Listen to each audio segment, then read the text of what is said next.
Lost Art of Fishing Stories, written by Andrew Cox. Get your copy today. Go to Amazon and search The Lost Art of Fishing Stories.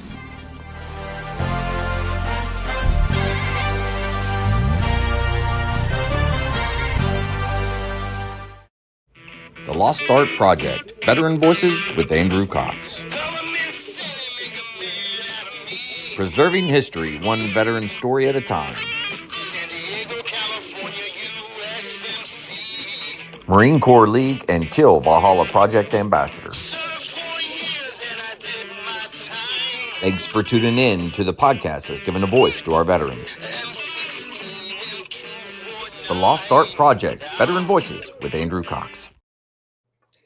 Hello, my friends, and welcome back to the Lost Art Project, Veterans Voices. Today, we're going to have one heck of a veteran story. I'm excited about it. But if you're enjoying these podcasts, make sure you go hit up the website. Go to it. It's thelostart.podbean.com. Go check us out, see what we're all about. There's a couple ways you can support us. You can go in there, click on that merchandise tab. You can get you cool merchandise like I got right here. This the Lost Art Veteran Voices. Anyways, cool hoodies. They got shirts. They got all kinds of good stuff in there. So click on that merchandise tab, go in there and check that out. And if you have a veteran-owned business and you want to partner with us and help sponsor some episodes, shoot me an email and we can work something out for sure. A big shout out to the Till Valhalla Project out there doing amazing things. If you don't know anything about them, check them out. Even if you do, go back and check them out again. An amazing, amazing organization. I always say it when we're on here, but you can always find them at tillvalhallaproject.com.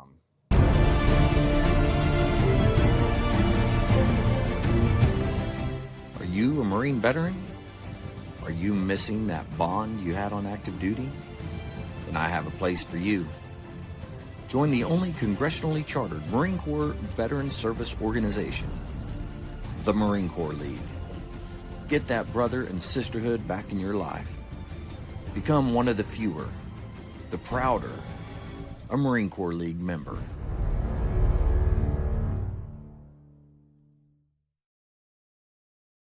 All right, here we are. I got Robin DeLeon. How you doing today, Robin? I'm doing well. Awesome. Well, hey, I'm excited that you're here. Our good buddy Carlos, great man. He recommended you for this, so I'm excited. It's going to be great. Okay, well, let me forewarn you. Yeah. All right. I'm not a Marine. I'm Army. So, don't consider me a second-class citizen. We're still brothers. No, I would never do such a thing. Although I will say this. Although later on, and there's a reason later on, but I thought about Marines, but I'm a medic, so you guys don't have your own medics, and I wasn't going to wear the Popeye outfit. Okay, so, yeah, that makes sense. All right, but ironically, my sister is married to Navy, and my other sister is married to Navy, and my younger sister, he's a corpsman, and he was assigned with the Marines, so he did a lot of time with you guys. And my sister loves your ball. She gets to all glam up and everything. So she loves the bling. So that's one thing we do pretty well is throwing a party like that. So we were founded in a bar, so it makes sense. Yeah. So shoot. Well, I served almost 42 years, from 17 till 57 when I retired, almost 58. So there's a lot of stories and there's some backstories, and so I don't know if I can get to everything to kind of give the feel, but you know what? I'll make you the same deal I make everybody. If we hit the 2-hour mark, we'll put a stop on it, and we'll schedule another one, and we'll just pick it up where we left off and have a part 2, a 3, 4, however many it takes. So there's a couple of interesting backstories. So I'll start with my parents, which is an interesting way to start because they met in Colombia. My father Mhm. was an architect waiting to exam and get his license, and my mother was an executive secretary, and they actually worked on the same floor of a building. And my mother sold her house and wanted a new house, Okay. and her sister's an accountant and knows everybody. And so she went to the architectural firm and said, "Hey, I need somebody to design a house for my sister." And they just called my dad, "Moises, come here, build her a house." And so that's how Wow. they met. And the reason that's important is that they're married, one kid, going to be coming on the way, and they my mother gets this idea that she wants to move to Venezuela. Mm. And her brother's there, her older brother's like a father figure, so she wants to move to Venezuela. Glad she didn't, Yeah. especially nowadays. Yeah. It's And a little so, crazy down there right now. yeah, my and I don't know how much the Marines were involved in that operation, but it was amazing. Yeah. So our brothers and sisters are just so awesome. Yeah. Yeah. It was amazing. So he goes to the Venezuelan consulate and gets what do I need to do to go to Venezuela? And they give him a run around, and he gets tired of it. And he's Mhm. like, just give me a list. I'll go do everything and I'll come back when it's done. And they're like, we don't do it that way. Oh, geez. So in the same buildings, the American consulate. So he goes over there, says, what do I got to do to go to America? And they're like, well, you need this, this, this. They give him a list, and he goes, here, boom, here's everything. And next thing you know, he's coming to America. Wow. So he comes ahead of my mother. She's pregnant with my sister. Okay. And after he's here, she comes a few months later after my sister's born. Uh-huh. And there's my mother in tow with a 1.5, almost 2-year-old and a newborn baby. And immigration customs tells her, and this is 1961, that my 2-year-old brother has to join the military when he turns 18. So Wow. it's been just like a joke comment. She didn't tell us till eons later. So this is the back of my mother's head. And my she come here, have a few more kids. Yeah. Ends up being 6 of us in total, 3 boys, 3 girls. Wow. But my mother's working in a doctor's office, and my older brother's maybe 6 years old, 5 years old, something. He sees her in the office. He sees the doctors in the white coats, and he's like, hey, I want to be a doctor when I grow up. Right. Okay, cool. His story is he went and got to high school and found girls. Yeah. And so, that became more important. But then he found one woman. He loves her. He fell in love hard. And he graduates high school and joins the Air Force. Okay. 20 years later, retired, wonderful life. My Very nice. sister, all right, she's really smart. She's going to great schools in New York. And she says, I want to be a doctor. I'm going to be a gynecologist. She graduates high school early. She goes to college, Notre Dame in Baltimore, the all-girls school, not the Notre Dame football. Right. And she graduates with a pre-med biology degree, takes the MCATs for med school, and then she's in love with the guy and decides she doesn't want to go to med school. And so she marries this guy who joins the Navy, and he serves 23 years in the Navy. No kidding. Wow. She's an amazing Navy wife. And so those two should tell stories. Yeah. All around the world. She's done an amazing job as a Navy wife. She became an accountant, got her CPAs and all that, master's degrees and stuff. That's and awesome. They're retired in Washington. Okay. So I'm in elementary school, and I'm somewhere 5th, 6th grade. Okay. And we're at mass, and they had a mass like once a month for the students, for the kids on a Friday. And so I'm in mass, and I'm hearing the priest give the homily, and he's talking about service. Right. So I go, okay, God, I hear you. You want me to be a servant. Right. But I like girls, so I don't want to be a priest. What else? And then shortly thereafter, there was a science fair project. And my brother helped me. My older brother helped me, and I decided to do it on the circulatory system.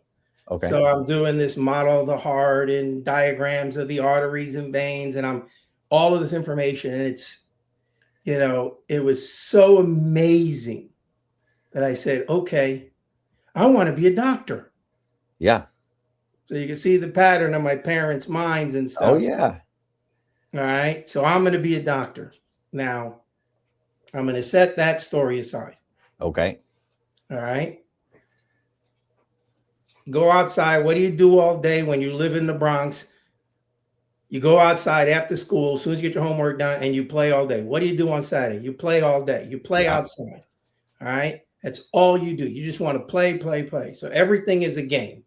Baseball, stickball, kickball, football, whatever, going to the park, playing games. And so all of these games, team tags, and I want to win every single game.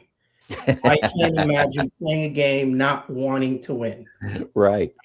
Never wanted to cheat, because if you cheat, then you didn't really win. You stole it, and that's not right. Yeah. You gotta earn it.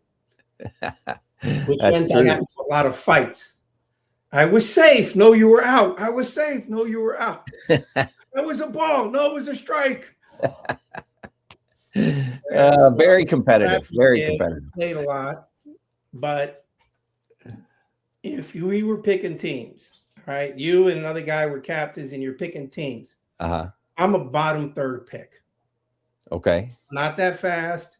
I don't have great hand-eye coordination. I can play, but there's no real talent. All right. You're not seeing anything when I go outside and play, but I'm very aggressive, whatever. And that's the way I was throughout my childhood. And so we moved from the Bronx to Long Island when I turned 14. Okay. So graduating elementary school, get to high school, and two things ironically happened. One is, like I go out for football, ninth grade football, what the heck? I never played formal football before, and it was obvious I never played formal football before. So right. It's like they put me in the D-back position, and when you play football as a kid, it's like man to man. So I just follow the wide receiver. Right. Right. But if you run at me, I'm not sure what to do. I don't have that, instinctive whatever. So I got ran over a lot. But nobody passed to my side. I can say that. The one pass to my side, I smacked down. I could have intercepted and run for a touchdown, but I was too stupid to do it.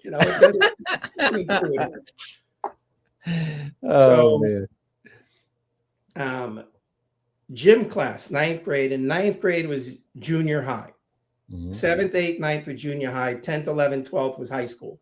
Although ninth grade classes counted to high school graduation, but the building you were in was the junior high building. Oh, I see. Okay. All right. So gym class comes and they say run around the soccer field twice. So about 600 yards or so. Yeah. And I'm like, okay, go. I start running, and suddenly nobody's next to me. I whip around and I finish, and there's one guy that's a great runner, plays soccer and lacrosse, and I matched his time. Wow. And the gym coach is the track coach. Okay. So he's bugging me all year. You got to come out for track. You got to come out for track. You got to come out for track. So I go out for track in the spring. Mm-hmm. I run the mile, and it turns out I'm pretty good. Okay. You know, when you're playing games as a kid, what do? I'll race you to the light pole. Yeah. Yeah. And, you know, go deep on a pass. You know, I'm not fast. Yeah. But I don't run out of gas. Okay. And that was new. Suddenly I was good at something, athletic. Right. And that plays later in the military, very importantly. Okay. It'll make sense to you immediately as soon as I say it. And then high school, right? I'm a good student, but I'm outstanding at math. For some reason, math is just very easy for me. Yeah. And so kicking ass. So the other thing that happened in 9th grade was these high schoolers in junior ROTC came down and talked to us.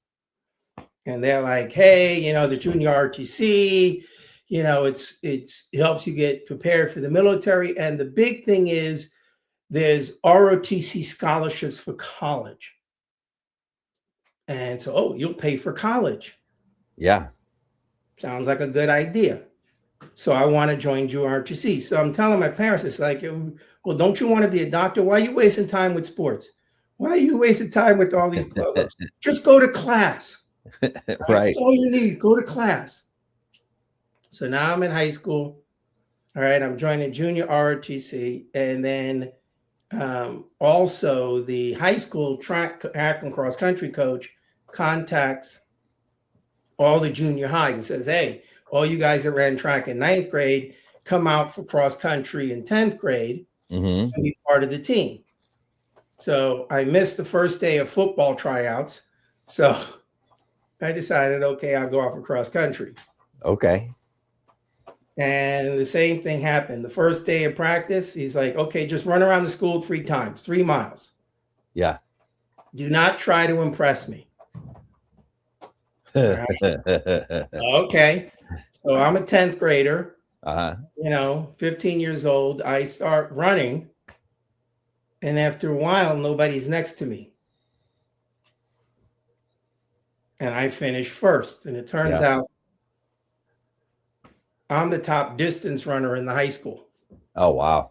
I'm number 1 miler, 2 miler, and I ran 2-mile relay for 3 years. And I was a top cross country runner. So, you know, you go from being a bottom 3rd pick in every sport you play as a kid to suddenly being varsity MVP.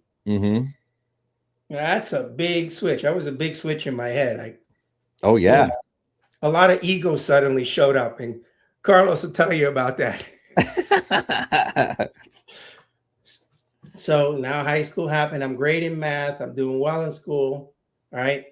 And here comes junior ROTC. And, you know, if you ever been around that 10th, 11th grades, one of the things they do is if you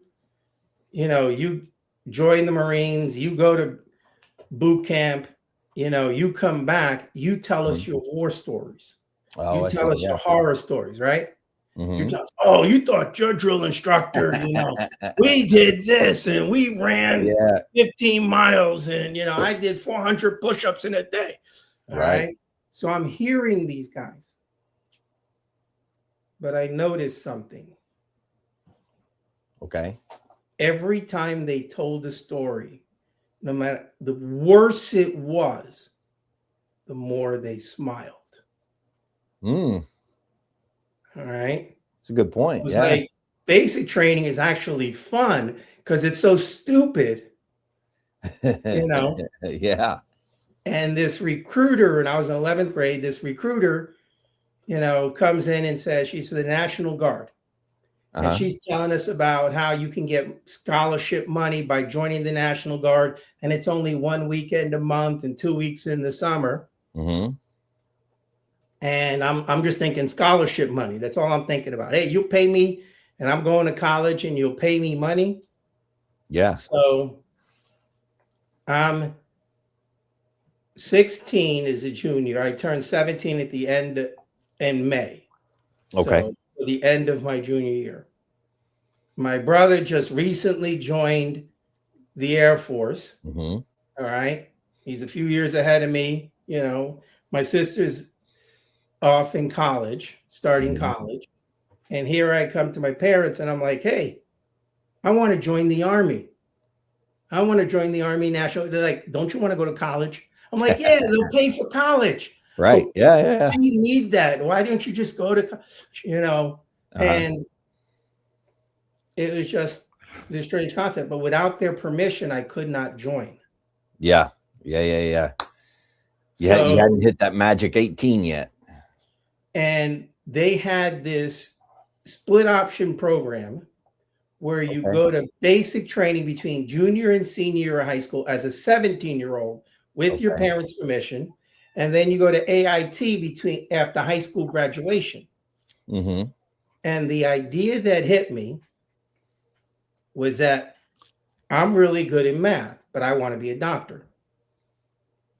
So I've never done anything really medical. Yeah. So I'll go be a medic. And if I like it, I'll be a doctor. If I don't like it, I'll be an engineer. Okay. So that was my thought process. That, and they would give me money for college. Mm-hmm. So it was the end of May. I needed my parents to sign or I couldn't join. And so my mother's thinking, goes back to, customs agents. Your child has to join the military. Yeah. And that's in her head, the military's taking my kids, but we're volunteering for it. Right. And my brother wanted to be a doctor, but now he's off being Air Force, and had a great career. I mean, he took advantage of it. He's living off of it. The skills that he learned in the Air Force is what he's living off of now. Nice. In his post Air Force years, he's made a career out of it on the civilian side. So it's amazing, nice what he's done. Of note, side note, he had a better house in the Air Force as an E5 than I had as a lieutenant in the Army. I could see it. Yeah. So she has to sign. My dad has to sign. They're thinking, but don't you want to be a doctor? Don't you? Why are you distracting yourself? And I'm like, no, I want to do this. Yeah. And so they say, okay, they sign. I signed on 29 May of 81. School ends at the end of June. So I don't go to basic till the end of June. Okay. Yeah. And it's National Guard. So it's 1 weekend a month. Well, it just so happened that the first weekend of June is June 6th. There was a drill with the unit I was assigned to.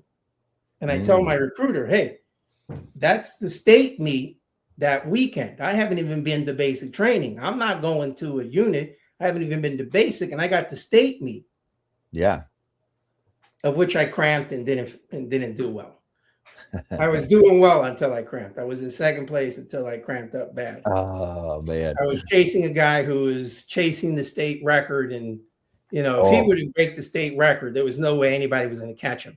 But the idea was he would be so far in front, he'd burn out of gas. And then I'd stay close enough to catch him and then beat him. I wasn't chasing state meet. I was chasing him. But I cramped up on lap 5.5 and it was over for me. Oof. So that's tough. Although fast forward a few years, I beat him in college. So nice. Okay. So the recruiter tells me I don't have to go to drill because I haven't even gone to basic. Okay, cool. I'm going to state meet. So as I said, I cramped out, but I finish the year. I leave for basic training. I go to Fort Jackson, South Carolina. And one of the things I've learned is, and I told this to my nephews, my stepson and stuff, you got to learn to run before you get there. You got to be in running shape. If if you can do push-ups all day long, but you can't run, you're going to be so fatigued, it doesn't matter. And everybody can see you running. Yeah. Yeah. Everybody can see who's falling out, who's not. And so I'm running and it's no big deal. Doesn't matter what they do. Doesn't matter the marches, but when they did push-ups and grass drills and, the mountain climbers. Yeah. They've outlawed mountain climbers now, but those things that how crash drills, man. Oh yeah. They kick your ass. Those mountain climbers are no joke too. Yeah. So, I didn't have upper body strength, but I could run. So, I could survive the rest of it. And I could enjoy the hilarity of the stuff that they were doing to us.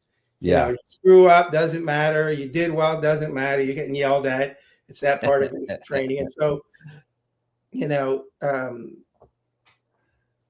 I was doing well, but you had they decided I rotated onto KP duty. Yeah. So here I am on KP duty, and I got to clean and mop and sweep and everything else. And this is long before the iPod. See how stupid a kid I was. I am singing out loud to myself songs I'm making up in my head. Nice. Or just whatever. And I'm just mopping away, having a grand old time, And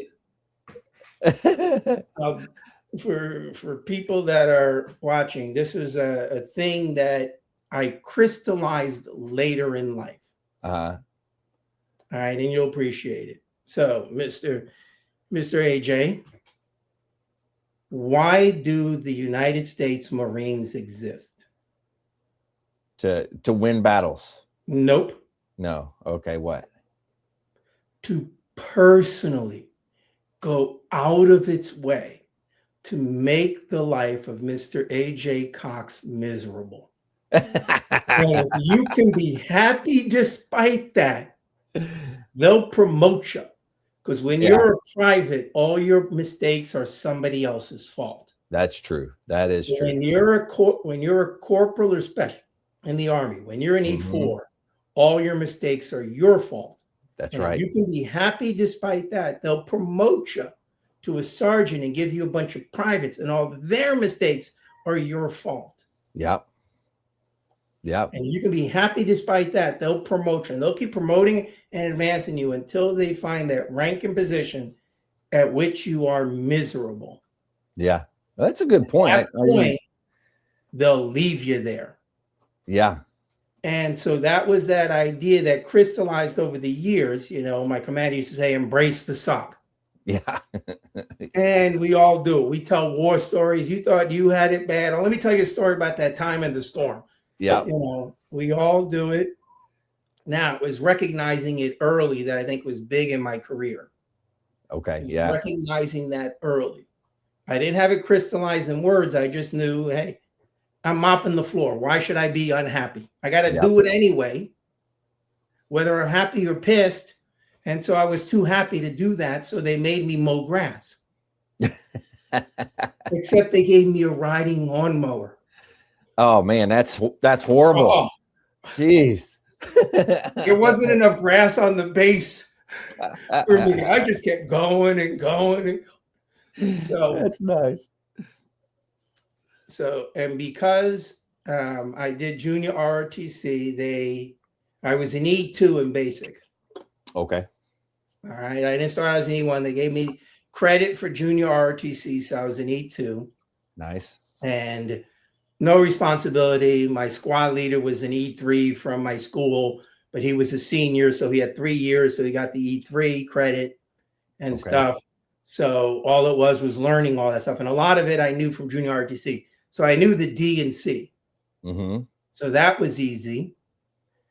I could run. That was easy. Yeah. I just didn't have upper body strength. So, a lot of the. Yeah. That'll kick your butt too. Yeah, for sure. Yeah. All of that stuff kicked my ass, but, oh, well. But I do okay. Survive basic. Come home with no hair. So I kept wearing a ball cap, and I got in trouble in school for wearing a ball cap because I didn't want people to see my bald head. That's pretty funny. So now it's senior year, and I'm in school, still on the track team. Yeah. No, actually, I stand corrected. The state meet that I cramped was after senior year. That junior year, I was just in one of the non-seeded heats. So I ran to the state meet, but I was in a non-seeded heat, not the top heat. So that came a year later. But I by the school, and then I show up to my unit. Now it's September. I'm showing up to my unit for the first time. I walk in and they hand me a check for $108. And I'm like, why are you giving me a check? Well, this is for the drill in June. It was a mu to 5. And I'm like, but I wasn't there. Huh. Well, you can keep the check. The Army will realize it. They'll just take the money back later. And I'm like, no, I did not earn it. I don't want money I did not earn. Yeah. I don't want them mucking with my checks in the future. So at that time in the Guard, you would drill in June. They would certify it in July. They would send you the check in August. Okay. To your unit. By September, the Army thought I had kept that check. Oh, no. So they wanted it back.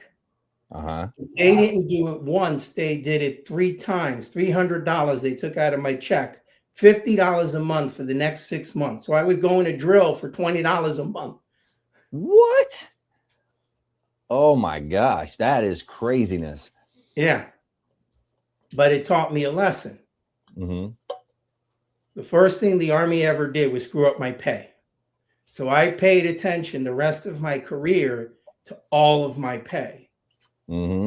I kept all the documents, things like that. So if there was ever a question to the penny, I'm ready to say, hey, look, you shortchanged me a penny. Because when you overpay me a penny, you notice and you will take it. That's right. You shortchange, if you don't track your own money and say, hey, look, you shortchanged me. You didn't pay me for this TDY, whatever. You didn't pay me while I was motion in time, whatever. You got to fight for yourself on that. So I learned that. Those are early lessons. Yeah. And it's good to learn it early. So that senior year is by, nothing else, although I am not MOS qualified. I'm just, I see. I haven't been to AIT. So there's nothing for me to do but stand around all day and drill. And if we had a overnighter or something, they would give me the keys to the Blazer and say, drive around the parking lot and make sure nobody breaks into our cars. Nice. So there wasn't anything, and nobody said, hey, you guys are new, let's train you so you're ready for AIT. Nobody trained us. We just hung out. Wow. So we're hanging out, and a year goes by, and then I graduate high school, leave for AIT, Fort Sam, the party town. And, AIT is amazing. I had so much fun down there. There's PT, but you're learning all the medical stuff. I'm really excited. I'm learning medical, but it's very much trauma-based. Right? You're a combat medic. Right. There was like a few days of hospital-based clinic stuff, but basically it's trauma. And so I come out of it, and now I'm leaving for college. All right. So it happens that the school I go to, who I choose, is UPenn in Philadelphia. And there's a couple of guys I ran against with in high school who were going there. Oh, okay. Like, at least I know a couple of guys, and they're still lifetime friends today. Nice. So we're on the track team together, And it was my parents always like, why on track team, until they saw my name in the paper, you know, on a race or two. So, you know, it was okay that I was on track. But I'm still in the military now. I show up to my new unit, and the new unit, the 103rd Engineers. Okay. And I could say I grew up in this unit because I was there for 6 years. Oh, wow. Okay. So, so I get there and I show up to drill, and the drill hall, the armory, is like a block off campus. So wow. it's Okay. perfect, Yeah. you know, for me to go. And one of the things was, well, I'm still on the cross country track team in college. There's no scholarship with it at this school. It's just if you want to go off for the team, you go off for the team, you know. And I was enjoying because I was actually good at something. I was actually good at something athletic, you know. Yeah. My time growing up. And so whenever there was a conflict between drill and a meet, you know, the Army said, okay, go to your meet and you come in during the week and you can make it up. Oh, wow. Okay. So they were really nice to me, you know. But what I noticed there was, again, we sat around on drill weekend. We had our little aid station. I got promoted to PFC because now I've been in the military a year and now I'm MOS qualified. Right. So now I'm a PFC. And we just sat around. That's all we did. We sat around and talked smack to each other all weekend long. Yeah. If somebody happened to wander in and said, hey, I need a blood pressure check or I cut myself, I'd be the first guy to jump up and do something. Yeah. You know, so I'd grab a blood pressure, bandage a wound or whatever, you know, they cut themselves or something. But that was it. And I had, you know, we were a section. So we had an E6 and a PA, but we didn't have a PA. That slot was vacant. But we had a platoon sergeant in E6, or a section sergeant, I'm sorry, E6. And there was no training. It was just us hanging out. And I'm trying to think. I think he joined after Vietnam. So he wasn't a Vietnam veteran. Okay. But I knew there were Vietnam veterans in the battalion. But I'm thinking he wasn't. I could be wrong on that. And what year was it? This is 82 to 83. 82. Okay.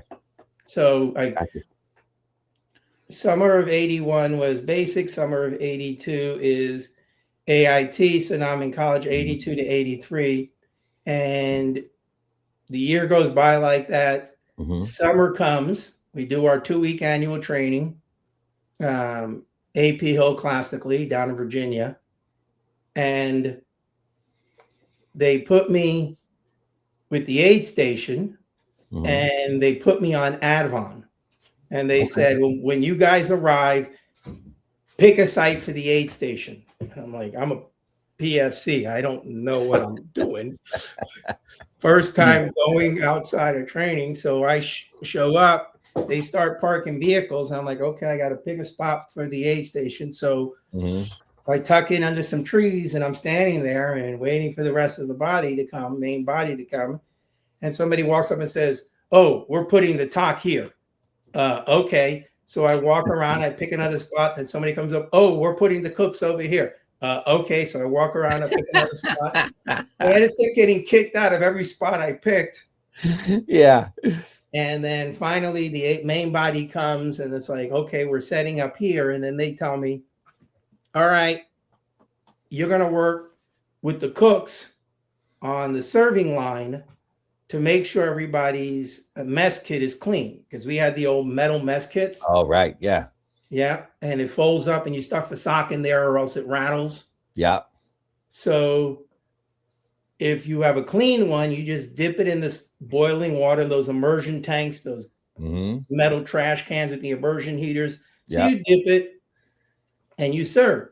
If yours is dirty, you gotta do the what you call it, the soapy one, and then dip it in the one, the rinse, and then you dip it in the other one. So there was a process. And I'm sitting there at PSC looking at everybody's mess kits. And if I say yours is dirty, get back and clean it.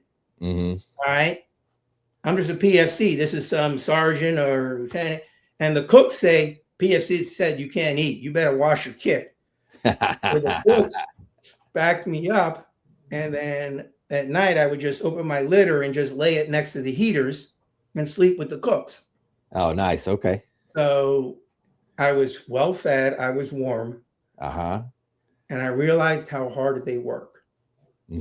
Those guys are up at, 3 o'clock in the morning, 4 o'clock in the morning, starting the cooking process.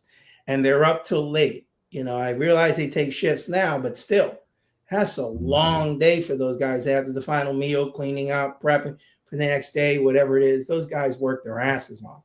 Oh, yeah. Great respect for our cooks. But that was my job during that annual training. And then now I'm 83 to 84. So now sophomore year of college, same thing. I'm on track team, cross country, doing well. But if there's a conflict, the unit would let me come in during the week and do things. And outside the aid station, there was like you might imagine one of those windows things that you open up and look through the place. Well, it was boarded up, so I painted that with the big caduceus, the big medical thing. So that was one of the projects I did. And I would clean the aid station and stuff and whatever else they had me do. But, they hire me. Then I would getting the checks in the mail, and I get the checks at school, and I'll make up a month, let's say February. I go to my check, I pull it out, and it's too much money. So I go to drill and I say, hey, I got paid too much money. And they go, no, you were promoted. You're an E4 now. And that promotion was 3 months ago. Because remember how delayed the checks are? Yeah. So I'm like, oh. So at lunch, I go downtown to the Army Navy store and I buy my E4 rank. Okay. I give myself. I come back to the drill hall in the afternoon. And that was the first time anyone said, hey, Doc, how you doing? That same morning, I was a PFC. Nobody acknowledged me. Nobody recognized me. Yeah. Now I'm an E4. And suddenly like, hey, Doc, how you doing? Hey, Doc. Yo, Doc. No kidding. Yeah. As an E3, I was nobody. As an E4, suddenly I was somebody. Yeah. So annual training comes. So summer of 80, let's see, 82, 3, 83, 4. Summer of 84. They signed me to the bridge unit, E company, Echo company. And so I've got a PFC with me. So I'm the senior medic, he's thing. And one of the things my section sergeant had told us is when we go to the field, we don't do details. You don't put us on KP guard duty, we don't dig holes. Because if somebody gets hurt, if we get hurt, then who's going to take care of the shoot? So we're not allowed to do any of that. Yeah, that makes sense. All right, makes sense. But they're digging in. And the company commander tells me, hey, you medics have to dig a fighting position for yourselves. I said, okay. And so I told my PSC, we're digging a hole. So we dug the fighting position. When we were done, I went back to the company commander. I said, our fighting position's over there. By the way, I was told by my section sergeant that we weren't supposed to do that for this reason. But we did our fighting position. So the commander was like, hey, you guys are not assholes. Yeah. So when they were building the bridges, they let us help, and I got to be the pin man, going underneath the tracks. Oh, okay. Together a bunch of boats.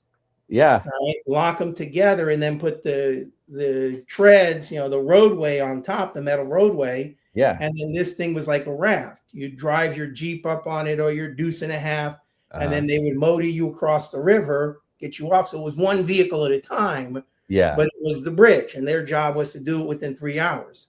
Wow. Okay. So I got to be the pin man, going in there and knocking these pins, and Yeah. So, but since we're out at annual training, stuff like that, when somebody would say, hey, I got a head cold or something, I got my aid bag. It's got a few drugs in it, but no one ever told me what they do. Oh, no. Again, AIT was trauma medicine. Yeah. We're not training in the aid stations. We're just hanging out, BSing, joking with each other. So I'm like reading the box of whatever's in my bag, going, I think this will help you. Oh, man. I don't know. I'm just reading it. Meanwhile, back home, when I'm not it's summertime, I want a job. I take my combat medic certificate to like the temp hiring agency. Like, can I get a job? Can I do something with this? And they're like, well, I guess you can work as a home health aide. Okay. So they assigned me a patient. They said, this is a CVA patient, a stroke patient. I have no idea what those words mean. I don't have any medic doctor training. Yeah. But I figured I'd wing it. So I show up to this guy's house when they tell me, and the guy tells me what to do. As a home health aide, you'll vacuum for them. You'll cook a meal for them. You'll run an errand for them. So you're just somebody, you're, a worker bee around their house to help them. They don't need you to help them shower or anything like that. Right. That's a higher level of home aid. Home health aid. So technically I wasn't certified, qualified. I just had this combat medic certificate. And that's the best they could do to recognize it. Was give me this kind of job. Makes sense. So did that for the summer, met some nice people. Here's a funny story. One of my patients was a cobbler, and he had his whole workshop and stuff, and he wanted to teach me how to be a cobbler. And his neighbor was this big guy, 6'5", big guy. Oh, wow. Yeah. And he said his wife was like 4'11". Oh. And on their wedding night, she told him, if you ever hit me, realize you have to go to sleep sometime. So he was scared of his wife. That's good. I started realizing these guys have stories. You know, these old guys, they got stories and stuff. That's pretty interesting. I like talking to them. And so fast forward, and during the next year, I'm in formation. I'm an E4. And I lean over to the guy next to me, and I said, officers are assholes. But our command is pretty cool. And the guy said to me, yeah, he used to be enlisted. I'm like, you can do that? He's like, yeah, OCS. I'm like, oh, I want to do that. Yeah. So I put in my packet for OCS, and apparently in the process, my E5 packet got round filed. So, oh, no. But OCS, you get paid as an E6 while you're training. Oh, okay. Yeah. So, so that summer, I'm trying to lose the track. So 82 AIT, 83 summer, Cook Line 84 summer, engineers 85 summer, I begin OCS training. And so it's 2 weeks, a year drills, 2 weeks, summer, you graduate. So it's 13 months of training to graduate. Okay.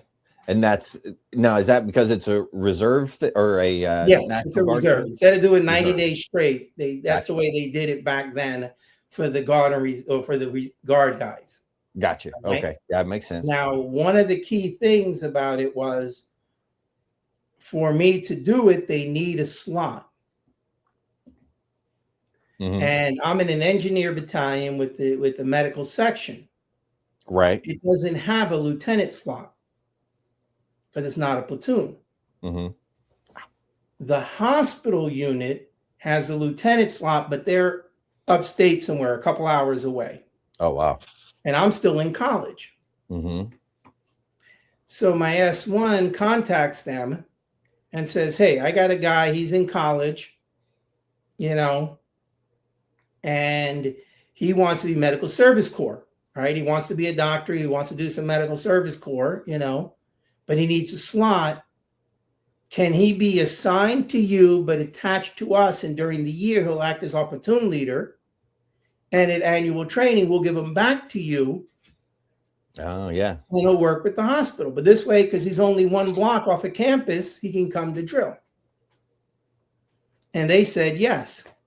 Nice. Okay. That's convenient. Yeah. So I do OCS, you know, and that's a lot of, you know, infantry style, you know, very hua stuff. Yeah. And we, what you call it? You know, there's a lot of basic trainee type stuff. You're a piece of crap, and then build you up at the same time. You have all these classes and stuff.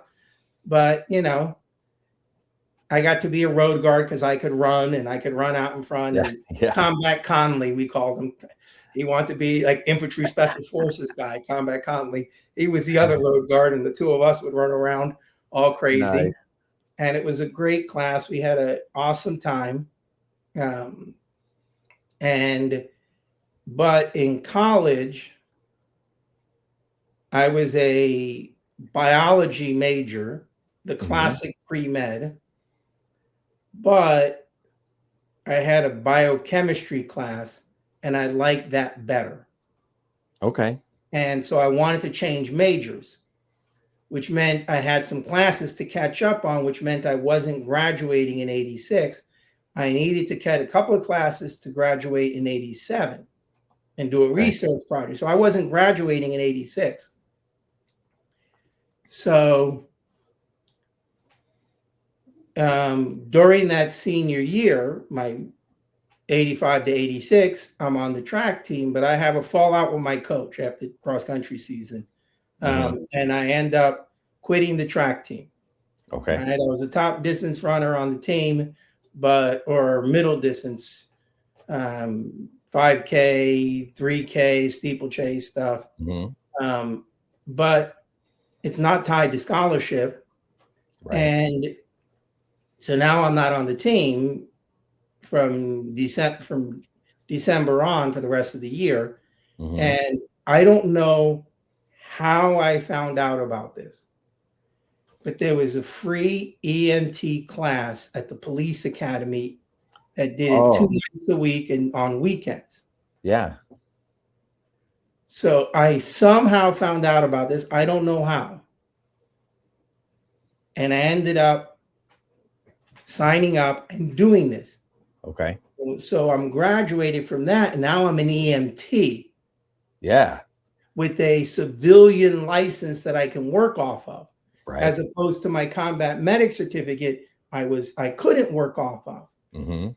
Even though from a trauma standpoint, I knew more than the EMTs, you know, on that sense, but I wasn't recognized. And that's very key. So now, do you know, do they get recognized now, nowadays? Is that part of the story? I'll be quiet. Go ahead. Yeah, that's a big part of the story later, which is why I had to set it up that way. Yeah, I'm trying. Very key. So, this is the spring of 86. I'm doing this. I'm finishing up OCS. I graduate OCS, but just before I graduated, my S1 is calling like crazy and can't get a hold of me. Okay. And the academy, the OCS Academy, realizes it a few days before graduation, and then I graduate, and here I am. I've got my greens on. I've got Medical Service Corps insignia on. I'm ready to pin my lieutenants. I pin my lieutenant. I'm there. My parents are there. This is real exciting. I'm commissioning. I open my orders, and it says, "You're an engineer officer." What? Apparently, oh no, to be Medical Service Corps is one of the few branches that require a bachelor's degree, and I didn't have a bachelor's degree yet. Oh, I see. Yeah. So my engineer unit had two choices. They could not commission me, but graduate me. And I have 1 year to accept my commission, and I would graduate within a year, and then I'll pin and I'll be MSC. Or they could pin me now, but they got to pin me in a different branch. And since they're engineers, they pin me as an engineer. Okay. Now, their AT started the Saturday of my graduation. So I did 2 weeks of annual training, graduated on Saturday. Yeah. And their AT started on Saturday. So I'm in upstate Pennsylvania. Yeah. Right. They're in Virginia. And I don't know what's going on. I just know I just commissioned. So, kiss my parents, say goodbye, go to Philly, hang with a friend for the day, and then head down there and show up on Monday to AT and go up, and I find the staff, the S1, and he tells me what happened. And he tells me what he decided. That's why they were frantically calling, because they were trying to find out what I would want to do. Oh, I see. Yeah. Yeah. And my parents coming, I would have said, commission me. So, here's a funny side story. That day of commissioning was the first day my dad said, "I'm proud of you." Oh, wow. Now, he was a present dad. He worked his whole life. In the morning I woke up, he was gone to work. I come home from school. He comes home from work, eat dinner, watches TV, goes to bed.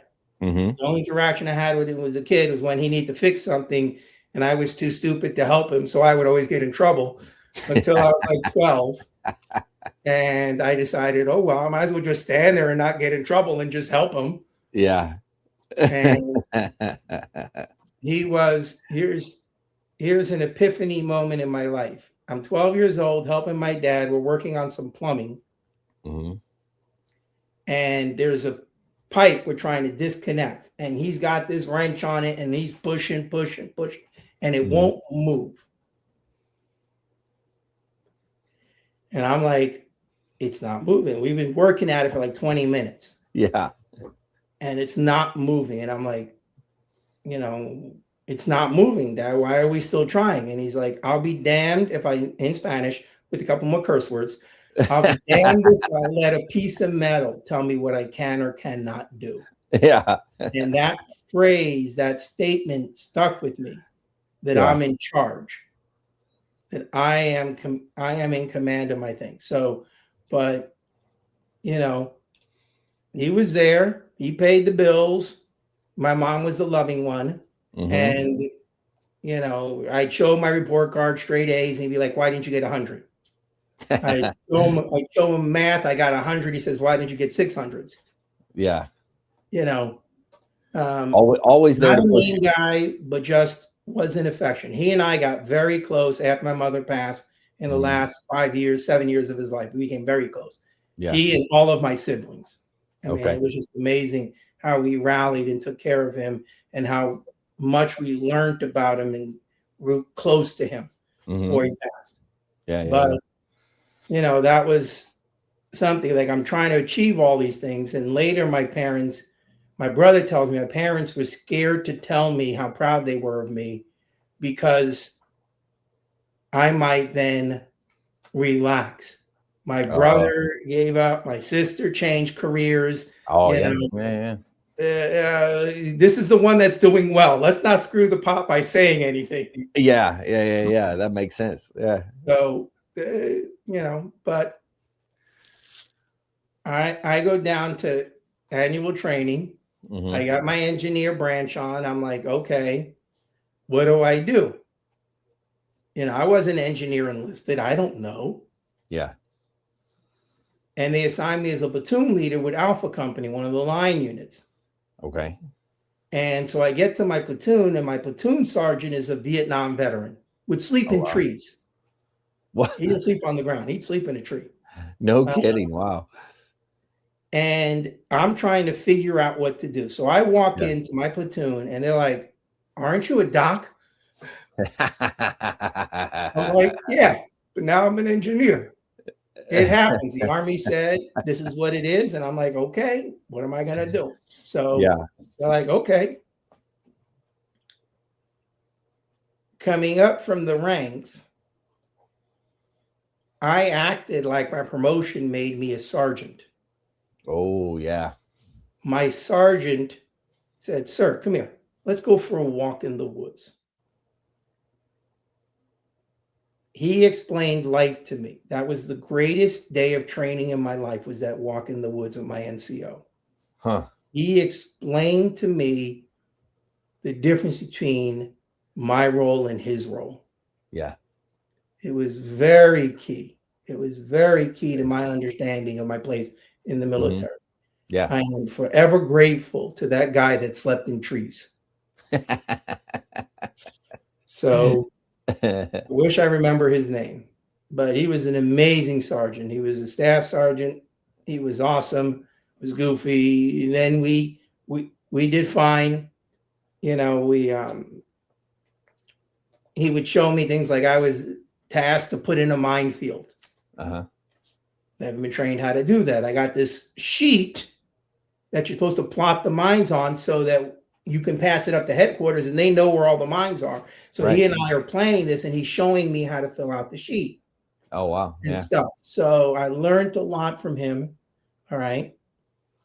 Then, AT comes, the next year comes, and now I'm going to school part-time. Okay. I'm working full-time as an EMT. So now I need some money. Oh, and here's another interesting thing is, since I knew I was going to need the extra year, my 4 years of scholarship from the Army was used up. But I heard about another scholarship that could help me for my 5th year. Okay. So I put in for it long before the due date, and I'm waiting to hear. Mm-hmm. And now I'm in my 5th year. A couple of months in, I'm still, haven't heard anything. And then the aid station finally got a PA. And I was there when he showed up, but he would just sit in the corner and not teach either. Mm-hmm. Just listen to all the jokes. But he was at state headquarters, and he was looking for something. He was asking about something for himself. And the guy goes, "Oh, your paperwork's here." And he's flipping through some papers, and then he goes, "Oh, no, that's DeLeon's." So he comes back and tells me, and I'm like, "Oh, my paperwork's sitting on that guy's desk." So I tell my S1, they call up, they find the paperwork, but now it missed the deadline. Oh, no way. So I think it was my medic section sergeant, I think it was him that told me, "Hey, you should talk to your congressman." So I'm from New York, but this is Pennsylvania. So I contact the Pennsylvania congressman. Mm-hmm. And they tell me, "We can't help you. That's another thing. That's something to do with the Guard. We can't help you, blah, blah, blah." So I get this letter saying, basically, screw yourself. Yeah. But the next month at drill, the S1 comes and finds me and says, you're getting your money, you and 3 other people. And please don't write your congressman again. I'm like, yeah, we have money. So, oh man, that's good. You know, and I'm that year, you know, as an engineer, I'm just trying to figure out how to do things. And then they tell me to write an EER, an NCOER on one of my NCOs, and nobody trained me how to do that. So I'm trying to write a paragraph about how good a guy he is, because he's really smart. And he's a very intimidating guy because he's like a Gold Glove boxer. Oh, wow. Okay. So the rest of the guys pay attention to him, and he knows his stuff. So I'm trying to write super soldier, and it comes back super soldier. Really? You're right. An official NCOER? That's not how you do that. That's good. So I'm just winging this stuff. I'm just trying to make it up as I go along, but I get by. I graduate, you know, college, and I decided that when I go to med school, I'll never party again. Because it's going to be so intense that I need a year off to party and get it out of my system, enjoy life. Because once med school starts, that's it. So I moved back home to New York. I stay with my engineering unit. I don't branch transfer. I stay as an engineer. Okay. And I would just drive up every month and sleep at the armory. Oh, I see. Yeah. You know, they had showers there and a place in the back where I had cots and I could sleep and whatever. And I had a little bit of time at the end of drill, you know, because I was hanging out to sleep. They had an officers club, and some of the officers would stay, the battalion commander would stay. And, you know, just hearing them talk and some of the comments, you know, helped me understand the officer role. Right. So just fly on the wall kind of learning. And, you know, but I had now, since I didn't branch transfer, I had 2 years to go to engineer school and get branch qualified, or I lose my commission. Oh, wow. Meanwhile, I'm working in New York, EMT, and another one of these, I don't know how I heard about it, but somebody told me about a newspaper, the Chiefs or something, I can't remember, the fire department newspaper, and in it was information about getting in the New York City EMS system. I had a Pennsylvania EMT license, and New York State recognized it. And so I got my EMT in New York by reciprocity. There was a national registry, but most of the states didn't recognize it. Interesting. So it didn't matter getting national registry. So I got New York EMT by reciprocity. And then I heard about this EMT thing, and I applied, and I got accepted to the New York City EMS system. Nice. So they had their little academy where they show you how to drive their ambulances. They show you how they want you to extract people out of vehicles. You know, things that you don't learn in regular EMT school that are specific to the EMS system, you know, and all that stuff. So a little academy, a couple of weeks long. They pay you. I go to this academy. I graduate. I work for New York City EMS in Brooklyn. Okay. And so I'm a year off from college. I'm doing that. I'm studying for my medical exam. I take it. And because that's all I'm doing, I do very well. Okay. You know, I was a when you say medical exam, are you talking about the final? No, there's like before you go to college, you take the ACTs and the SATs. Oh, I see. Okay. And then they use that to qualify you. Well, in college, you'll take the MCATs, the Medical College Acceptance Test, the MCATs. Yeah. And that's what the medical schools use, and your grades and your letters of recommend, all that, to decide who they take. Right. Yeah, that makes sense. Yeah. And somebody at my unit told me, hey, you want to be a doc, why aren't you looking at that military medical school? I'm like, there's a military medical school? Like, yeah. So I look it up, and sure enough, there's one academy in the military for medicine. It's in Bethesda, Maryland. Okay. It's Army, Navy, Air Force, and Public Health. Yeah. The Marines obviously use Navy. Right. So I apply. It's the same application as you do for civilian medical schools. So I'm applying to a whole bunch of medical schools. All right. I was a big fish in a medium-sized pond in high school kicking ass. Mm-hmm. I was a small fish in a big college because this was Ivy League. So right. I was a mediocre student in college, but it was Ivy League. So, you know, Yeah. against these top brainiacs, you know, I was okay. Yeah.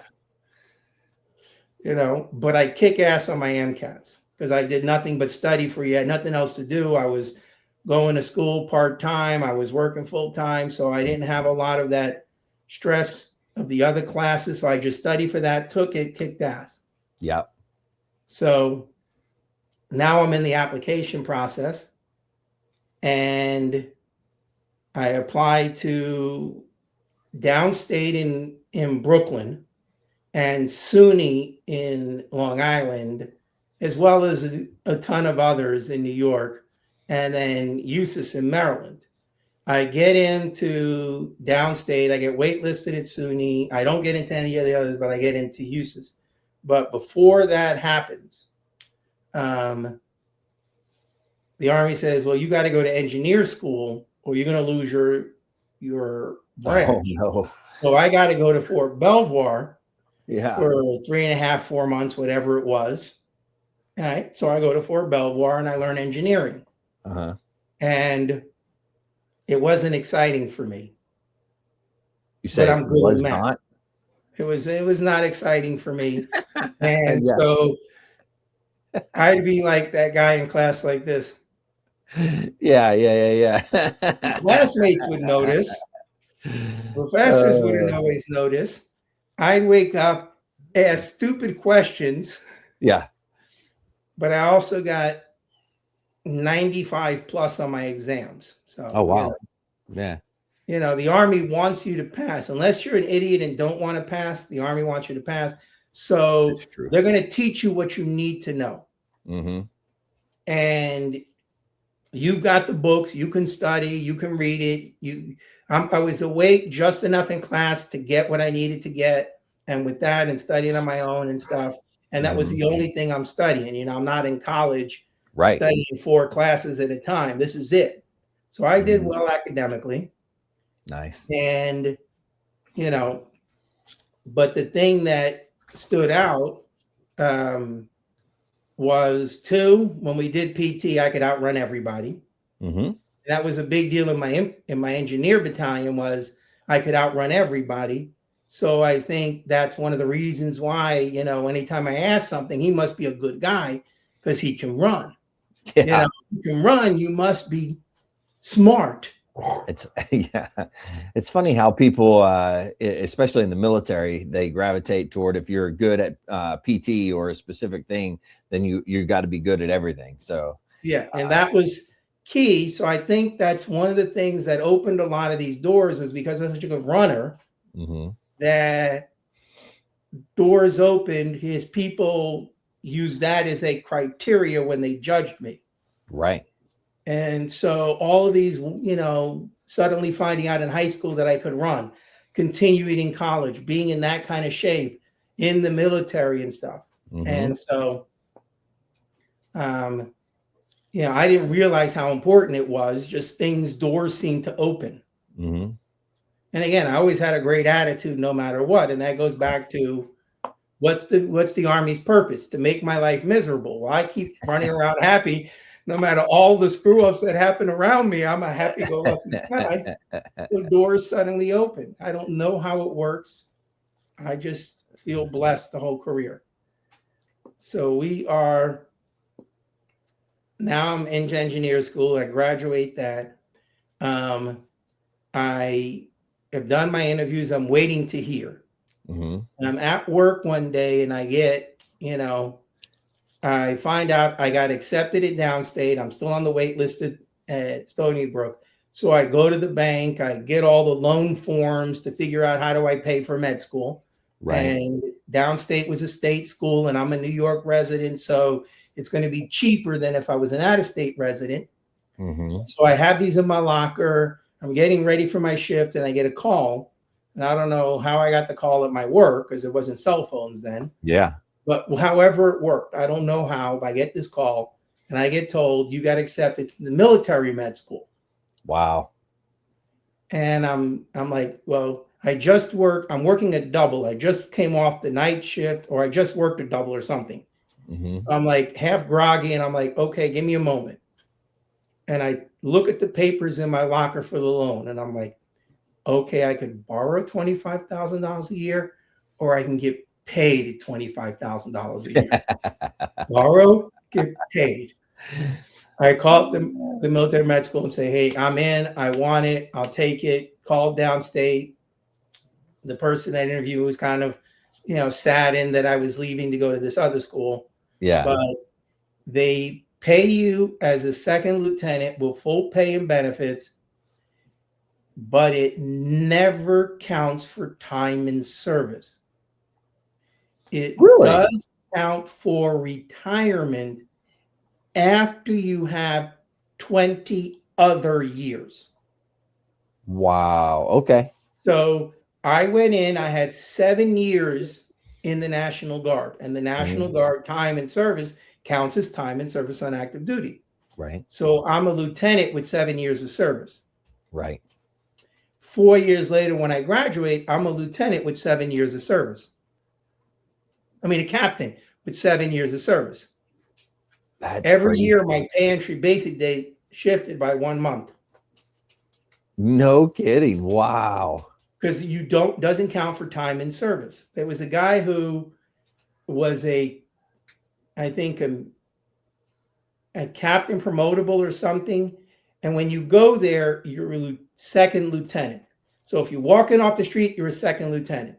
If you're an enlisted, you're a second lieutenant. Mm-hmm. If you're a captain, you're a second lieutenant. And wow. the system didn't know how to demote him. So the system killed him and listed him as dead. What? And so every month, one of my classmates had to get paid by cash advance casual pay, what his pay would be. And it took about 6-7 months before they corrected it and said, no, you're a lieutenant. And they had to technically collect all that casual pay because that was a loan, infantry loan, but then give him all his back pay. And so the net effect was supposed to be 0. Right. So it's just a big thing on your LES, but in the end, your take-home pay for that month was the same, even though all these big numbers were involved. Right. So what a difficult way to get paid. Yeah, it was so. But the idea was you were a second lieutenant, and here's a funny story. So, I was a second lieutenant for 2 years.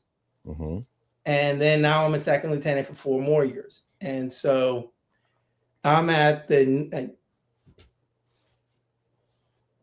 no, this didn't happen. So I was second lieutenant for 6 years. There was somebody else that was like that. And they were at the Navy Exchange. And they told me this story afterwards. There was a admiral there. And he goes, oh, you're a young, I think the person was an ensign. And he said, oh, you're an ensign. How long have you been an ensign? And he said, 3 years. Who did you piss off? Yeah. I was a second lieutenant for 6 years, Oh, man. And one of the funny things about me was I'm very mechanical. So thanks to my older brother, who's a mechanic, we had a weird lighting system and I knew how to work the AV and the lighting system. Right. And then, so whenever the professor was confused, I just had to go down there and fix it. And so my classmates got used to calling my name. Robin. I go down and fix whatever. So we go, it's our senior year. We go to a field exercise, and we're going to leave, and the bus won't start. And all of a sudden, Robin. So I get out of my back seat, I go up there, and I figure out the ignition coil or the starter relay coil, whatever, was bad. Okay. You could jump it. So I jump it with my Gerber, and it almost starts, but I burned my Gerber. And so I grab a piece of wire, run the dash, cut it, splice it, boom, the bus starts. And I hand the wire to the guy and say, don't stop the bus, even if you have to gas up. But if you do, take this, touch here and touch here. Yeah. So when I graduated, my classmates gave me a screwdriver. So nice. So I come out of EMT background, combat medic. So I am an ER wannabe. I love, trauma medicine. I just want to be that guy in the trenches. Right. ER medicine. And the Army has their own residency programs. Okay. We in the medical school have to meet the same standards, and there's certification exams that every medical student has to take after the second year, during their fourth year, and after they graduate. If you don't pass these exams, you do not get you can't get a license. You can have a diploma, but you can't get a license because you didn't pass the certifying exams. So you could ultimately you could be a doctor, but not a certified doctor. Yeah, you can't work. So you can graduate med school, get your MD diploma, but you fail that exam. Yeah, no job. You can't get licensed. Right. So you're a doctor in name only. You can't do anything. So we have to pass the same exams as everybody else. And our residencies have the same thing. At the end of residencies, there are board certifying exams, and we have to pass the same board certifying exam as everybody else. And if you don't pass, you don't get board certified in that specialty. Right. And odds are nobody will hire you because you're not board certified. They're looking for a surgeon. They want a board certified surgeon. Right. So again, you graduated, but the training is equivalent to the civilian medical school system and the civilian residency system. Right. And as a rule, you graduate med school, you do a year of internship. Okay.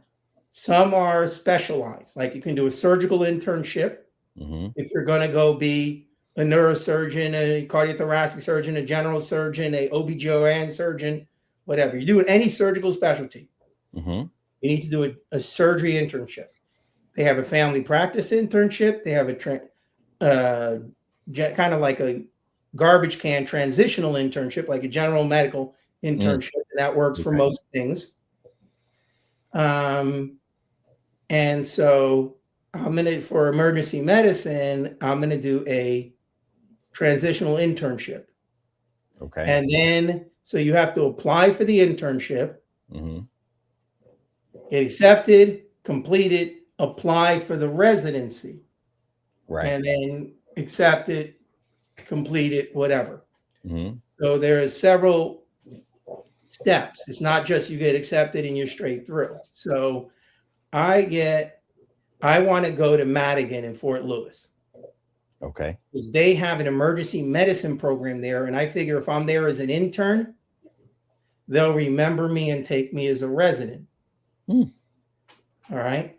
So I need to go there during my senior year so they can get to know me personally.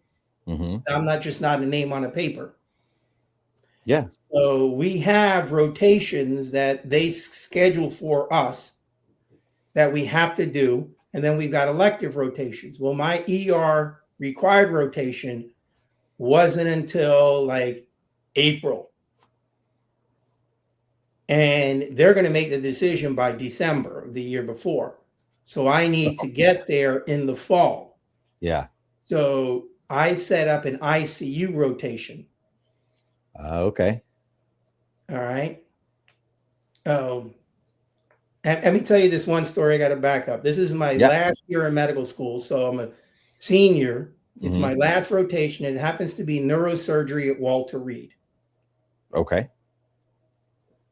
There is one neurosurgery resident chosen a year at Walter Reed. And Walter Reed is the only neurosurgery program in the military. Wow. Okay. So if they don't know you when you're a junior in med school, you're not getting it. You need to be showing off your stuff as a junior. That's how. And these guys could make bank on the outside. The staff that are running the programs could make bank on the outside, and they're here doing it for the Army at much lower cost. So I'm rotating as a fourth year. I am a second lieutenant. My resident is a captain. Okay. It's the afternoon, late afternoon, 5:30, 6 o'clock. We're waiting for the staff to show up so we can do evening rounds on all the patients. And we're sitting there at the nurses' station. There's myself, lieutenant, the resident, a captain, and the head nurse, a major. Okay. And I tell the resident, hey, I'm going to go check on all the patients, get a fresh set of vitals, and put them on my checkout sheet so I'm ready for checkout rounds. And he turns, like I'm sitting here, the nurse is sitting there. He turns and says, isn't that nurse's work? I'm like shrugging down, like, don't get mad at me. I'm just a med student. But she had to get up, go get all the vitals on all my patients and give them to me. What? Wow. She's a nurse. She's a doctor. Yeah. Rank doesn't matter. You're a nurse. You follow the orders of the doctors. Oh, geez. You do it. Oh, good times. It was funny though that an Army lieutenant is a second lieutenant, 01. Yeah. A Navy lieutenant's an 03. Yeah. So I'm rotating at the Naval Hospital Bethesda, which is now combined with Walter Reed. They're one hospital on the campus of my medical school. Right. Walter Reed used to be separate over here. Naval Hospital Bethesda, we took away their back nine of their golf course and built the medical school. Right. So I'm there. I'm on the phone with somebody and I'm saying, this is Lieutenant DeLeon. And so they think I'm Navy lieutenant. So I must be a doctor. So they're listening to me as a med student. So sometimes it's game in the game. So again, I set up this ICU rotation. So I've got to drive cross country. I've got a few weeks of leave. I set up a week of leave before the rotation starts and a week of leave after. So I have my 4 weeks in the middle and I can drive across country to this place. And the Army's not paying per diem. This is a permissive TDY. So I've got to pay for driving across country. Right. In my car. I take my family, drop them off in Idaho, and my in-laws live, and I continue on to Washington. Yeah. And I do my stuff for a month, have a good rotation, come back, pick up my family, come back to Maryland, and finish up my senior year. I got selected for the internship. Okay. At Madigan. So plan worked. Perfect. I do my internship year there.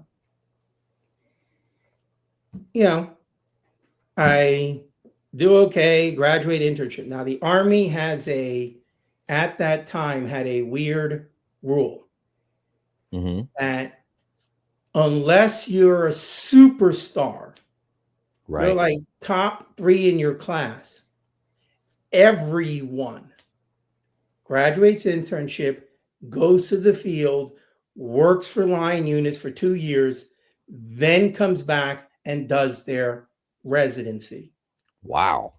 And Okay. that's just the way it is. Yeah. And everything of my story leads to this next point. Mm-hmm. Everything before this is why I told everything before. I decide I want to go play with the infantry. Okay. I want to play with helicopters. Mm. That's Fort Campbell. Yeah.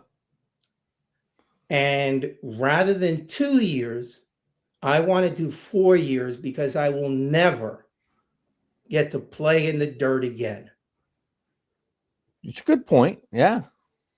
Now, I'm going to pause right there. I forgot one story that was critical.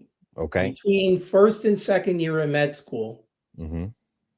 there are 2 choices.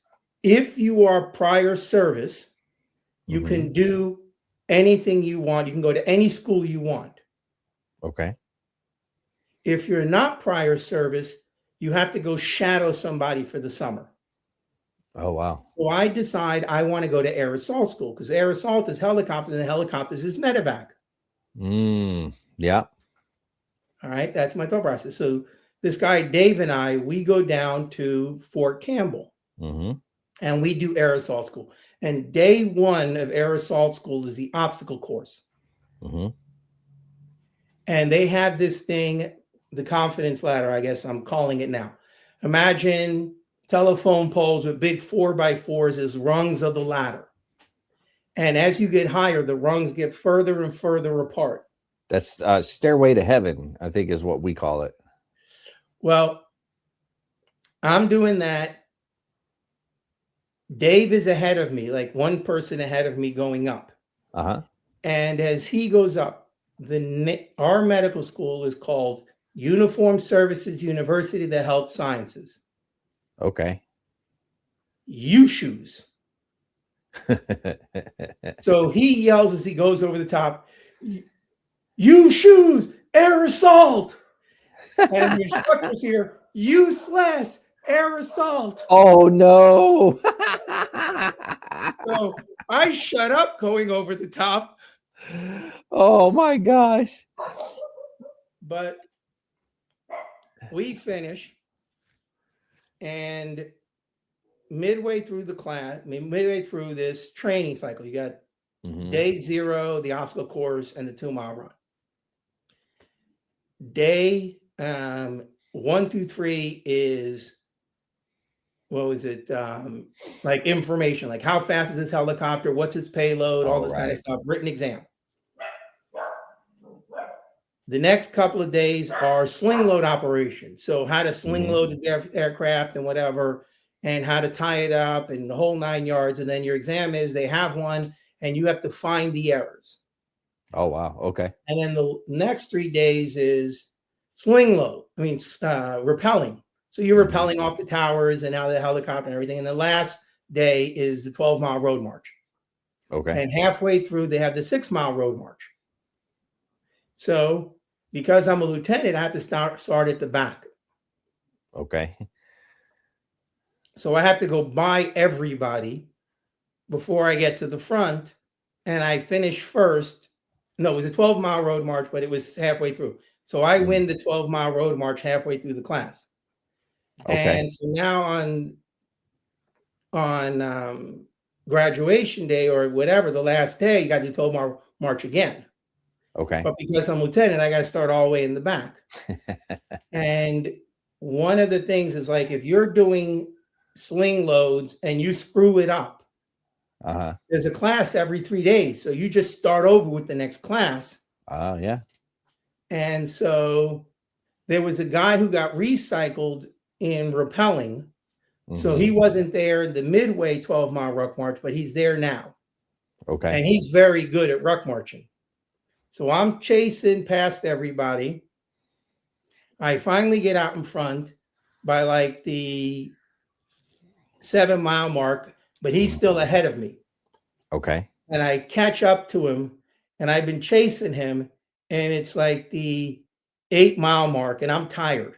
And he's got a pacer with him. And I convinced them to walk. We're so far up front. Let's walk for a while. It's okay. And so we walk for a while I catch my breath. Yeah. I've been chasing him because I had to come from the back of the pack. Yeah. And through everybody. And then at the 2-mile to go mark, at the 10-mile mark, he reaches around for his canteen. And I just bolt. Oh, no. And he never catches me. And I finish first in the ruck march. And I got my ruck march champion for my aerosols. Nice. And the only reason the reason that story is important is I get to Fort Campbell. I am a brand new doc. All right. I'm the brigade surgeon. Okay. Young captain. All right. That's the assignment. You're the brigade surgeon. So I go in and I see the brigade commander, the colonel. And he looks at me, sees on my chest that I have air assault wings. And he goes, good. And that was the interview. And I left. Nice. Okay. Now, the brigade headquarters and the TMC shared a parking lot. Okay. And the brigade staff would do their PT in the morning, 6:30, 6:30 to 7:30, whatever. And then 9 o'clock, the day started. Well, the TMC opens at 6:30. And I have to wait for them to sign all the soldiers in, get their records from the records room, go in and see one of the screeners and get everything written up, and then put it in the pile for me to see. Okay. The first patient's not ready till like 7:20. Wow. That's just how long the process takes. Yeah. So I'm sitting there from 6:30 to 7:20, not doing anything. So I decide I'm going to go do PT. Yeah. So I show up in PTs. I go out to the formation, and they're like, "What's Doc doing here? Why is Doc in formation? Why is Doc in formation?" And it took me a few days to get acclimated because I moved from Washington State to Tennessee. A little different. Yeah. Yeah. Once I got acclimated, I'm the best runner on brigade staff. Okay. Oh, Doc can run. Oh, Doc can run. Doc's good. He's a good doctor.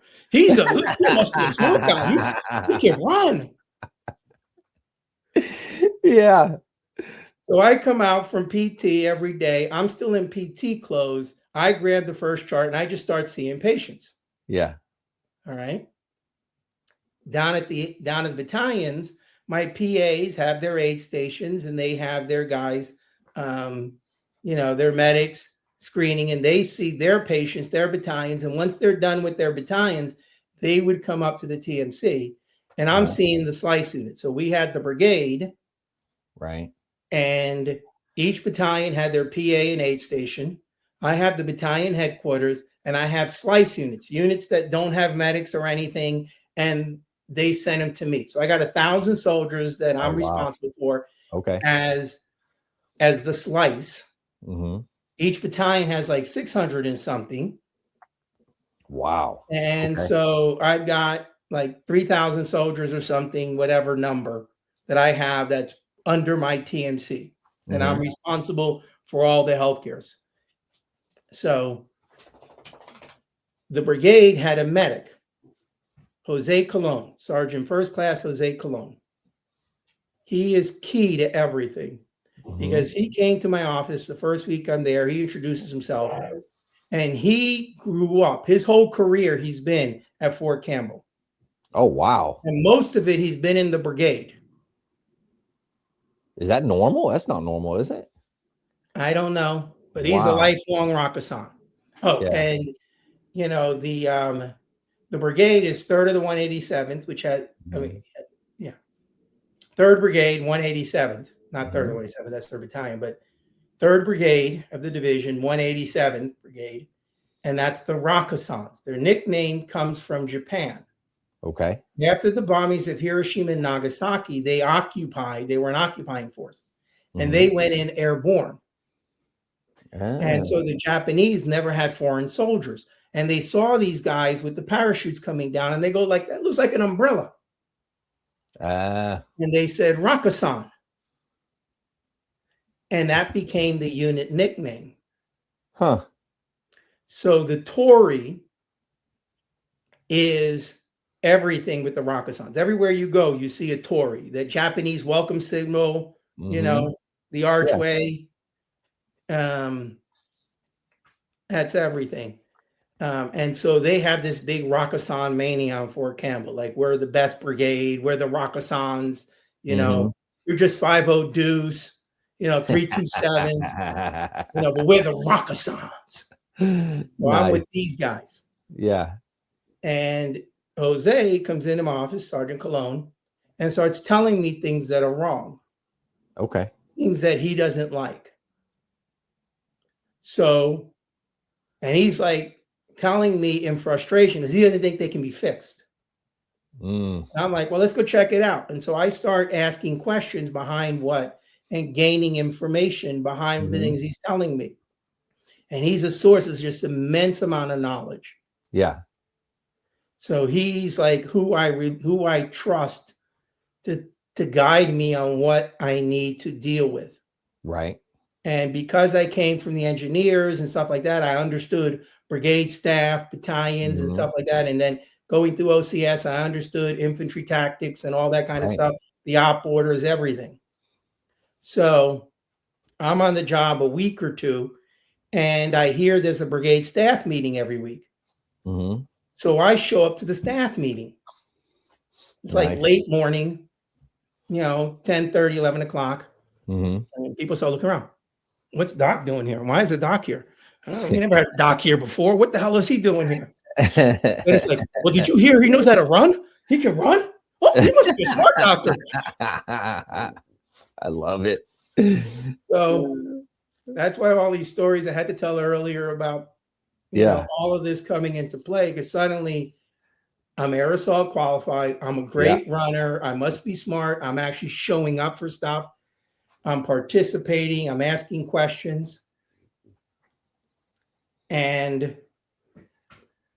one day, about a month into the job, my PA comes to me and says, hey, I got a couple of sick guys. They had just gotten back from Panama.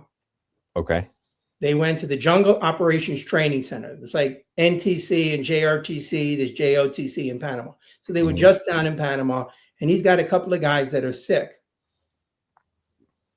and like stomach flu symptoms. Okay. And one of the classes in med school is parasitology, you know, bugs in the bush, our professor would always say, bugs in the bush. Yeah. You know, tropical diseases, all that kind of stuff. And I was not good at that class. But there was one thing I remembered.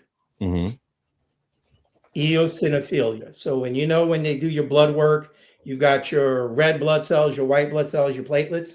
Well, the white blood cells that fight infection, there are several subtypes of white blood cells. Some are designed for viruses, some are designed for bacteria, some are designed for allergies. Okay. Eosinophils are designed for allergies. But they also go up in the setting of parasites. And I remember that. It was like just for some reason that was stuck in my head. And this guy had an elevated eosinophil count. Okay. And I'm like, oh, crap, they brought something back.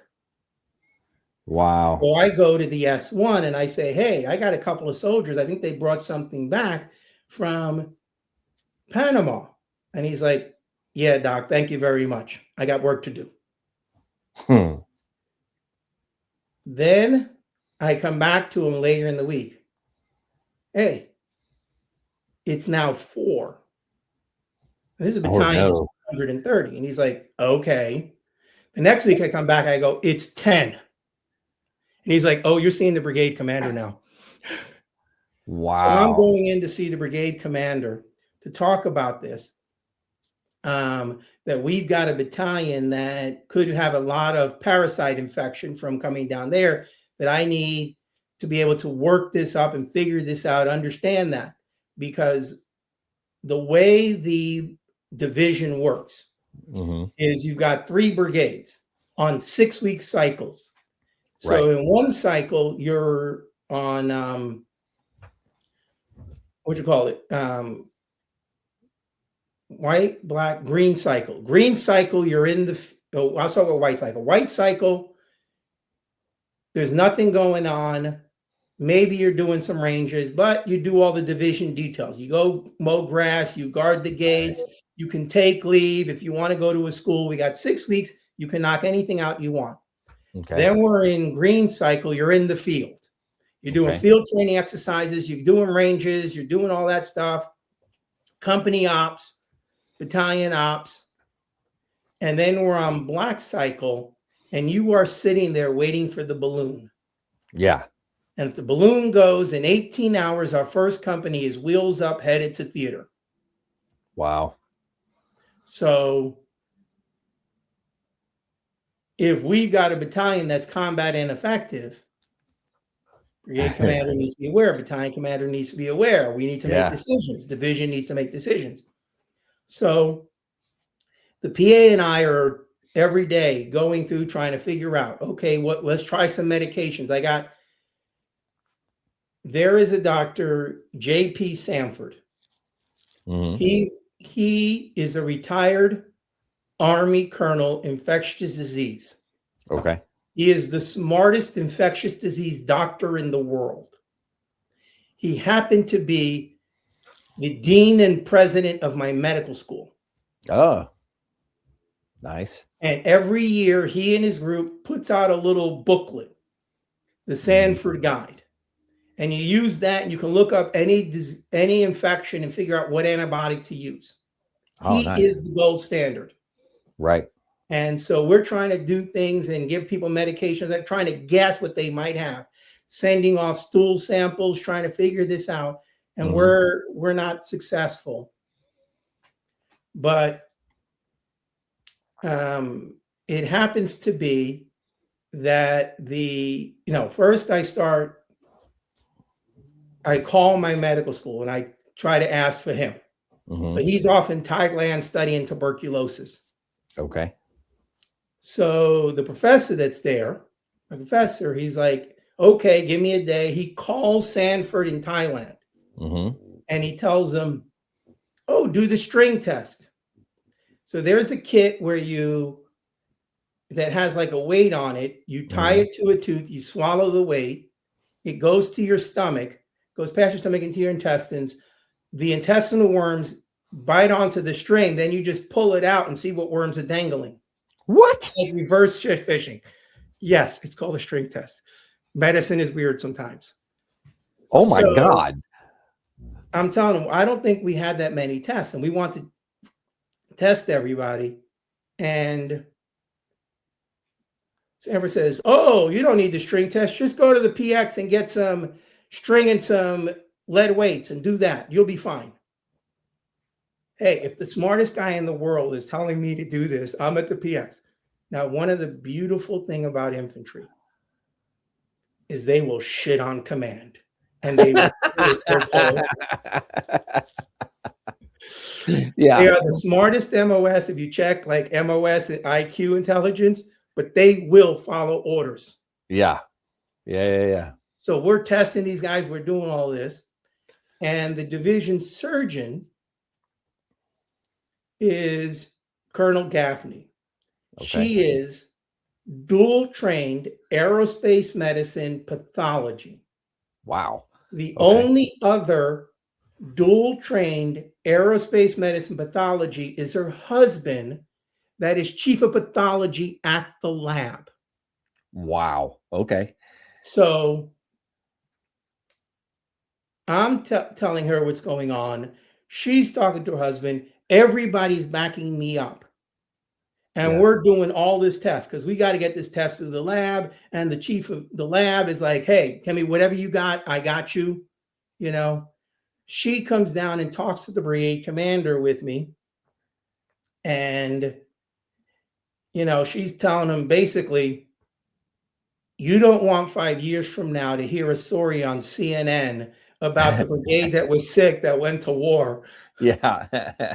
So she's backing me up. So now I have even more credit. Uh-huh. Oh, and I missed one story. Somewhere in there, the division surgeon was investigating combat lifesaver bags. So you have the medic for the companies, a couple of medics, but there's not enough. So while you're waiting for the medic to get there, every squad is supposed to have a combat lifesaver. Somebody who knows how to put a tourniquet on and put a bandage on and has an aid bag to do that. Right. But the medics take over. So you're just saving a life until the medic shows up. Mm-hmm. So my comment always was, what's the first thing a combat lifesaver does when he opens his bag? The first thing he does is yell medic, because he's not the answer. Yeah. He's just catching the guy until the medic shows up. So, and these things end up getting pilfered. The IV bags end up being used when a guy goes out drinking too much. They give themselves IVs in the barrel. So these things are abused. They get lost, and we end up having to buy all new ones again. So I'm in with the brigade commander and the division surgeon in his office, and she's talking about these combat lifesaver bags and how important they are. We've got to get them stocked, and we need them all there. And so he says, well, okay, I appreciate your argument. Well, how much do these things cost? And I'll set aside the money. And they're expecting, okay, I'll go out and find out how much it costs and come back. And I'm like, no, I think I have that right here. And I flip over my briefcase and I go, $108 a piece. This is the because Jose Colon had told me about this problem, and I had gone and researched, and I had all the information. Nice. So suddenly, hey, he's the doc who actually has answers. Yeah. Not just I can run. I'm smart. I got answers. I come to him with this infectious disease problem. They're listening to me. Yeah. And it's just a combination of things. If it wasn't for Cologne, if these guys hadn't come back with parasites, if I wasn't a good runner, I wouldn't have the same power. It's just funny how it is. And that's why I had to tell those old stories. Yeah. Because they set up these stories. And so we had at one point, a team from Walter Reed come to division to work with me to solve this problem. Oh, wow. And so, and it was like 600 guys in the battalion, 100 were positive for the test and like 30 was symptomatic. Wow. And so if you were positive in the test, you got treated. And if you were symptomatic, you got double meds. And so the Walter Reed team helped me. So this was very big early in my career. That all this happened, that suddenly I had clout. Yeah. And, I have my 3 aid stations, and I had a PA, and I can't remember this one's name, but he was big into training his medics. Mm-hmm. And so I wish I remember that first PA's name who had that, I like to train my medics, so to do anything. Meanwhile, I've got my TMC with civilian contractors that do my screening. And then we go to the field. Like I said, I'm part of the brigade. We go to the field, for 6 weeks. And when we go to the field, I'm with the medical company, Charlie Med, that's part of the brigade support battalion, that's part of the brigade. So I'm by MTO in wartime situation. I am dual-hatted as the company commander of that company and the brigade surgeon. And on brigade staff, there's supposed to be a med ops officer. That's the way it's supposed to be in But in practice, it has a company commander.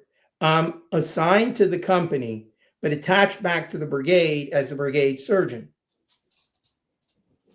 But the brigade does everything for me. Yeah. My OER is everything. So we go to the field, and I got my PA and I have my medics and Army genius. We've got a chest, 3 feet tall, whatever, with drawers in it. And the first drawer is like this tall. Right. And according to the packing list, it needs a 3D cell flashlight to fit in this drawer. That's the Army packing list. Yeah.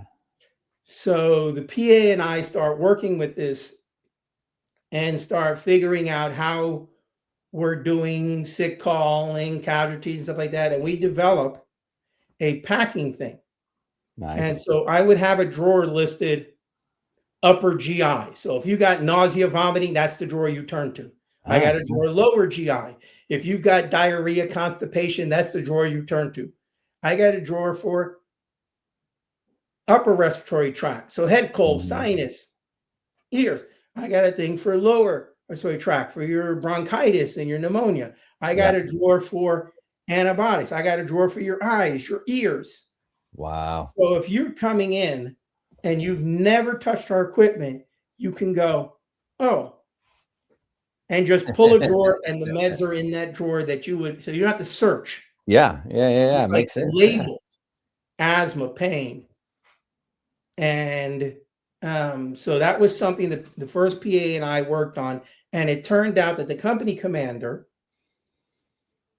medical service corps officer, was rebranched from engineers, and I happened to go to engineer school with him back at Belvoir. Wow. 6 years, however many years ago. That's awesome. So, he was an engineer and then got rebranched medical service corps, and now he's my company commander. So nice. So I got these people. It's just funny how the world is. Yeah. I like to say the world is small, but the military's smaller. Yeah. That's a good point. So we're working on this. And during our downtime, I start training medics. There was a movie that had an epiphany. Purple Heart, I think, was the name of the movie. It was about a Navy doc working with the Marines in Vietnam. Okay. And he gets assigned to this Marine battalion in the trenches. And he gets there and he goes to the aid station. And the doc there gives him a report on all the patients that are there, which one's got appendicitis and he's waiting to get medevaced or whatever, medevac's inbound, and he gives him a whole update. So that doc then goes, okay. He goes up to the battalion commander and says, okay, you said you need a doc, but I just went to the aid station. There's a doc there. And he goes, that's not a doc, that's a corpsman. So that idea that on that line, when that infantry guy is doing that assault and gets hit, the medic is there and has to save his life. But at the same time, when they're not doing the assault and that guy sprains his ankle, is that an ankle sprain or is that a fracture? Right. Is that just food poisoning or is that appendicitis? Is that bronchitis or is that pneumonia? Yeah. A lot of big decisions. And that has to be made by the medic on the line. But who's training him? Yeah.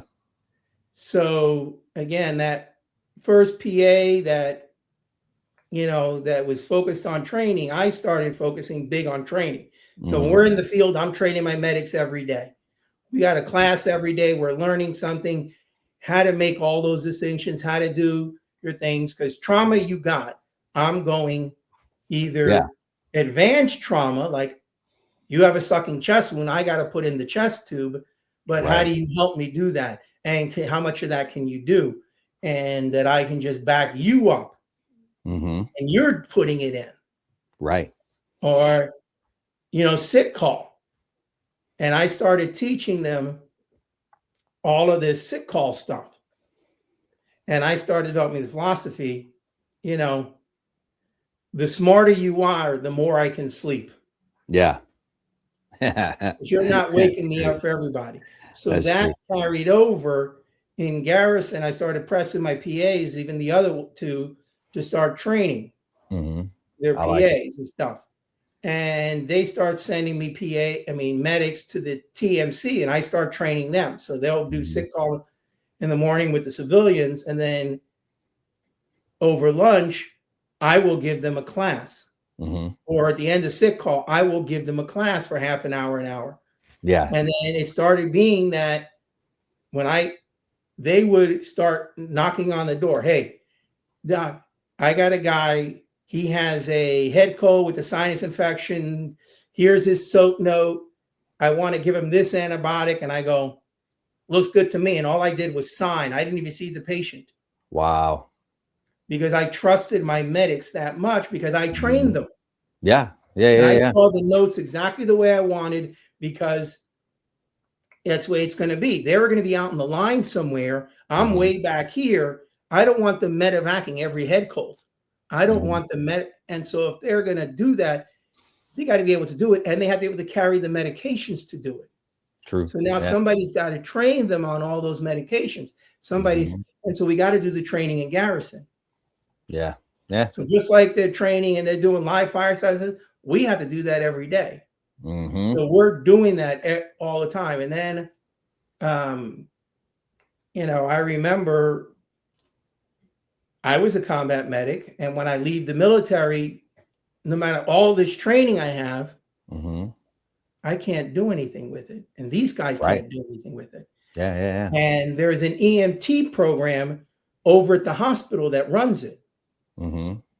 They've got a director over there that runs it, but he will not align it with the division's training cycles.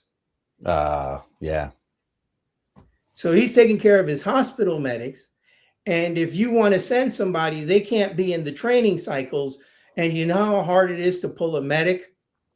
Oh, yeah. Line to convince the battalion commanders to give up their medics when they're going to the field or they're on black cycle to go do this training. Yeah. White cycle, they don't care. But green and black cycle, you can't take my medics. So I've got this dynamic. And then we had a PA and a platoon sergeant. Lem Ferguson, the PA, and Brian Chambers, my platoon sergeant. And I'm still in touch with Brian, and I hope he sees this because I want to give him a big shout out. He's a great guy. In fact, you kind of look like him, curly, wild-faced, scruffy guy. Awesome guy. They come to me with the idea of let's do our own EMT program. Oh, okay. So we apply for and get accepted to have our own EMT testing site. Okay. So now we need books. So I go to the brigade. And the brigade says, yeah, doc, you need something? They pay for all the books. Nice. Because, again, I'm the doc that's one of them.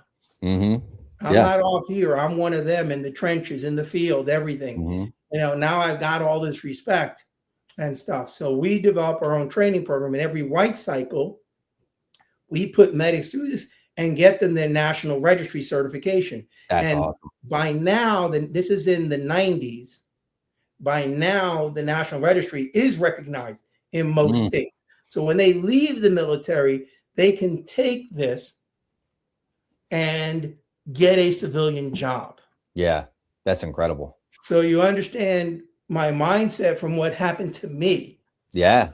And how that was so important to how I'm thinking now. Wow. I want to take care of my Joes. That's the ultimate leadership right there.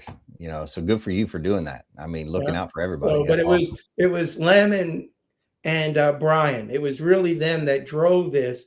I was just the guy that could get it done, but it was them. And I was a course director. Lem was the course something or other, and Brian was the course something or other. So they can put it on their CVs and stuff. But it's a feather in their caps. Absolutely. And we developed this in every white cycle. We put more medics to it, got them certified. And then that certification is good for 2 years. And then you need, for recertification, you need so many hours of continuing education. So we set up a continuing education class during White Cycle. So we ran an EMT class and then a continuing education class. And in it, we would say, okay, you soldier, you class student, you got the topic of abdominal pain. You have to give the class, but you get credit for giving the class for your hours towards your certification. So whether you teach a class or sit in a class, you get credit for that. So we got them there. And then, I don't know, Brian had some connections, and we got these civilian guys, former military, to do a wilderness EMT class. Oh, wow. Okay. And take the guys out to the field and do this wilderness EMT certification. So I got the brigade to pay for these guys to come and do this training. Wow. And get the S4 to help me with the logistics of food and a porta-john out in the field. That's awesome. So it was, you know, all these other guys did things, but the only thing I was the conduit of getting things done. Yeah. And it was only because they respected me, you know, that I had that clout. And so we had this going, and even after they left, I kept it going. And then I took this program and said to the other brigade surgeons in the division, because there's 3 brigade surgeons, 3 brigades, like, when I'm not on white, you're on white. So why don't you run a class and get your guys certified? And I'll sign off. And when you're not on white, the other guy's on white, why don't you run a class? The other brigades didn't quite bite. They ran a few, but not as many. Yeah. But we continued this for a couple of years, you know, and we did all of this training. Now, it was, here's another couple of funny stories. So before we get too much further, we've hit that 2-hour mark. Oh, so, man, I'm not even. I know. It's all good. We can come back. This is all the biggest. The rest of the stuff kind of just flows on stories, but this was the building. Yeah. So if you don't mind, we'll cut a break here, and then we will reschedule or schedule another recording if you're okay with that. Okay. All right. Awesome. Let me finish this one out. Don't hang up on me. To all the listeners out there, if you're struggling, you need help, anything like that, don't forget the VA does have some great resources. You can always dial 988, press option 1. You can always text 838-255 or go to veteranscrisisline.net and click on the chat icon. Any of those options will put you in contact with somebody that can help you out. But remember, one veteran life lost is one too many. I care about you. Robin cares about you. The whole veteran community cares about you. So please reach out for help. And if you're out there, you're not struggling, reach out to the buddies you served with. Ask them how they're doing. If they need that helping hand, please give it to them. All right, Robin, one last time, thank you. We'll get you scheduled for another one. To everybody out there, stay motivated, change your socks. No more 22. On to the journey and finish the fight.